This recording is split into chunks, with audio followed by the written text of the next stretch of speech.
Voice-based AI agents are actually getting really scary. So here's Nolan. He is the AI head of content agents here at the Founders Table. Now, he was text-based until yesterday. Now he has a voice version. Now, this is trained on knowledge bases where he understands Frank and Jacques Grief's last business, as well as his current business and why we're creating content. Let's have a chat with him. Nolan here. How can I help? Hi, Nolan. Can we get some script ideas for bootstrapping startups? And can you use specific examples from our previous business? Absolutely. Let me draw from the real base story since it's a perfect example of bootstrapping success. Here's a quick content idea using the problem solution format. Hook.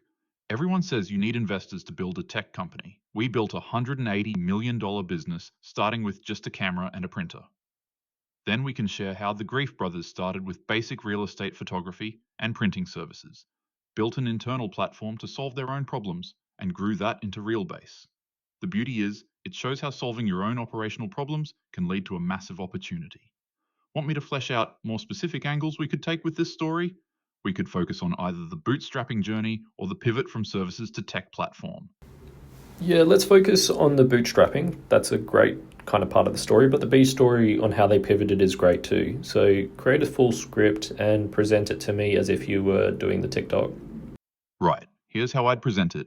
Let me tell you how we turned a camera and printer into $180 million exit. And no, we didn't have venture capital. Back in 2012, we started by offering basic photography and printing for real estate agents. Pretty humble stuff, but here's the thing. We were solving real problems and making real money from day one. The game changer? We got sick of our messy ordering system, so we built a simple platform to manage our own operations. That's when the light bulb moment hit. Every supplier in real estate was dealing with the same headache. Instead of keeping our solution in-house, we opened it up to other suppliers. Suddenly, we weren't just a service business anymore. We were a tech platform. And mate, that's when things really took off. The lesson here is gold. You don't need investors' money to start, you need customers' money.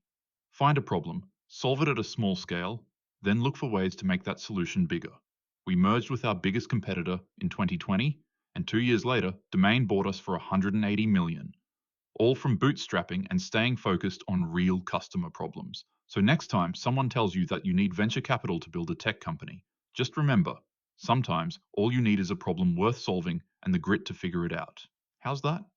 It weaves together both the bootstrapping story and the pivot while keeping the focus on the power of starting small and solving real problems. That's actually really good, Nolan. Thanks for your help.